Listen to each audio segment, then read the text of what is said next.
Aí dentro do tema aí de mendigos emocionais, né, nós voltamos aqui ao papo com o escritor mais lido dessa década, com um novo livro dele, O Homem Mais Inteligente da História, que é Jesus. E aí eu soube que você não acreditava em Deus. Eu fui um dos maiores ateus que pisou nessa terra. Talvez fui mais ateu do que Nietzsche, que escreveu sobre a morte de Deus, do que Jean-Paul Sartre, do que Diderot, do que Marx, que considerava Deus o ópio que entorpece a humanidade. Como a minha teoria estuda a construção de pensamentos e a formação de pensadores, eu estudei como é que Einstein libertou seu imaginário, como Freud, e fui até Jesus Cristo. Esperava encontrar alguém de seu menor valor. O senhor estudou a vida de Jesus.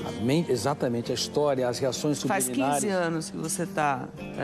Na verdade, 15 anos escrevendo esse livro, mas faz 20 anos que eu tenho estudado como pesquisador da psicologia, sociologia e psicopedagogia. Eu fiquei perplexo, porque percebi que ele não cabe no imaginário humano. Eu me curvei humildemente à inteligência dele.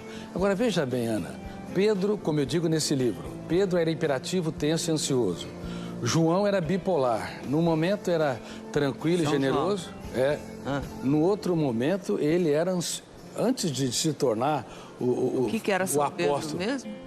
Pedro era hiperativo, tenso e ansioso. Se fosse um aluno nos dias de hoje, todo professor queria vê-lo a quilômetros de distância da sua sala de aula. João flutuava. No momento era amoroso, no outro queria destruir aqueles que não andavam com Jesus. Tomé era paranoico e inseguro. Mateus era corrupto. Talvez, se tivesse nos dias de hoje, quem sabe estaria até na Lava Jato. E Judas, o que era? E Judas Iscariotes era dissimulador. Quem é que conseguiria escolher um time desses para executar o maior projeto da sua vida? Mas, por incrível que pareça, para espanto das ciências, ele transformava pedras brutas em obras-primas. E eu fui às lágrimas ao perceber o que esses jovens eram antes e no que eles se tornaram.